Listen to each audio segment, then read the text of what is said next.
Hello, everyone. We're back with Ken Dombrowski, Executive Life Coach and Master Hypnotist. And today we want to talk more about anxiety. When it comes to anxiety, I feel like people get a little bit confused on what it actually is, even though they feel it. Can you talk about what it really is? Well, anxiety is a misunderstood emotional. Some people call mental. You can have a mental disorder called generalized anxiety disorder. That's an actual anxiety disorder. But I think most people are just really suffering from more of an emotional state of anxiety. So pretty easy to define. Largely, anxiety is fear of the future. And you can even be like fear of a future event. So if, say, for example, if someone had to give a big presentation at work and they're thinking about how they're going to have to stand up in front of a bunch of people and give a talk, give a presentation, so that every day that gets closer, they get more and more anxiety until the day of, they just feel absolutely wrecked. And then the anxiety actually goes away the moment they get up there and start talking. There's no more anxiety because the anticipation of that perceived very fearful event is now here, and it's nothing to be afraid of. So people then tend to be able to have that talk with no problem. So that's the fear of a future event. So it's still future, but that person might not have a fear of all future. Now they're going to be people who have fear just of the future, because they don't have any kind of certainty or understanding as to where their life's going or what they're going to do, how they're going to do things, all this kind of thing. And that's usually going to be because they've made a lot of mistakes and they're expecting to make similar and more mistakes in the future. So what we say, if you're someone who has anxiety is living in the future, a fear of the future. Someone who has depression is living in the past. They're focusing on the negativities of the past. But if you can actually manage living in the here and now, the present moment, while appreciating the past and looking forward to your future, chances are you're not going to have depression or anxiety. When it comes to anxiety, though, I feel like more people are falling into the category where the anxiety is kind of something that they do have on a daily basis. So with the same kind of example scenario, like you have someone who's afraid to give a speech or a talk or something, and then they're afraid while they're doing it, and then they're afraid after the fact. Like, is that what that would look like with someone that has general anxiety disorder? Because it's just like they're always afraid of the next step. Like, I'm scared that I'm going to fumble while I'm talking while I'm up there. I'm scared it's not going to get received properly afterwards. Like, is that what that then is? So, yeah, you're definitely in the right place there. Generalized anxiety is just anxiety over pretty much everything. And then knowing that you have a presentation just levels it up a few more times.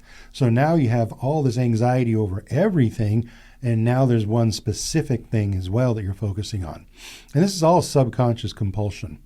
The subconscious is all about survival, and believe it or not, it actually believes that, and for most people, that embarrassment is going to be detrimental to their health or to their life.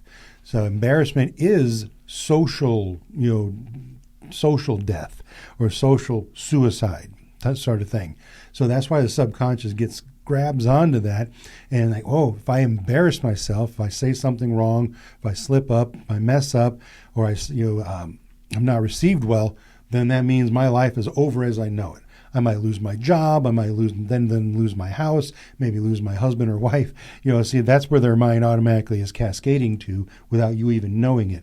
People don't usually think about, oh, if I mess up this talk, I'm going to lose this, and this. But the subconscious is absolutely focusing on that if you're experiencing anxiety.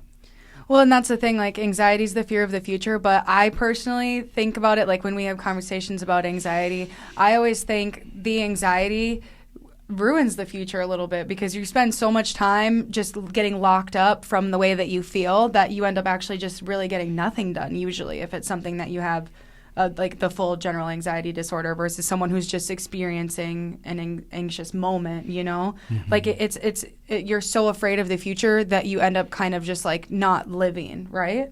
Mm-hmm. Exactly, yes.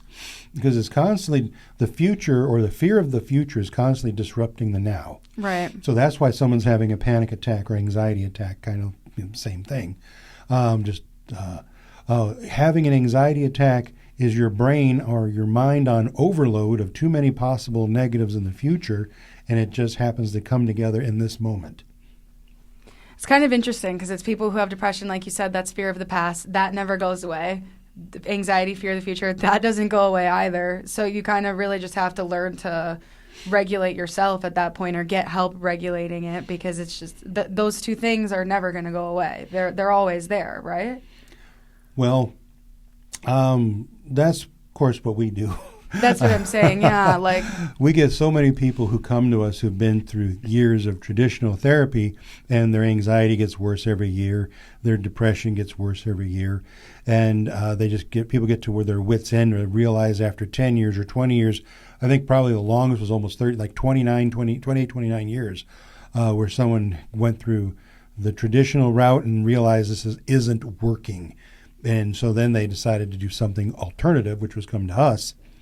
But that's what we do is we help people to face the fears and traumas of your past in a certain specific process, steps and exercises to let them go, reconcile it and let it go. And then we also, at the same time, someone has anxiety, we're reconciling the future as well. And we do that by reconciling the past also. Right. So your past in the subconscious mind is dictating your future. That's why there's a fear. Well, I got into a car accident once, 20 years ago, so I'm constantly hypersensitive about and have anxiety about driving because I'm afraid of the next car accident. So we have to resolve the past car accident in order to help you let go of the anxiety of the future potential car accident. That's actually a really good way to put it, because as we've talked about before, we have a video on it. Depression and anxiety often go hand in hand, so it kind of makes sense that past events that give you anxiety can also, give you depression, and you have to resolve that in order to get through anxiety in the now, because it's a complicated topic, that's for sure. Yes, definitely is. Thank you so much for that information, Ken. If you guys enjoyed this video, please like, comment, and subscribe. Have a nice day. Thank you.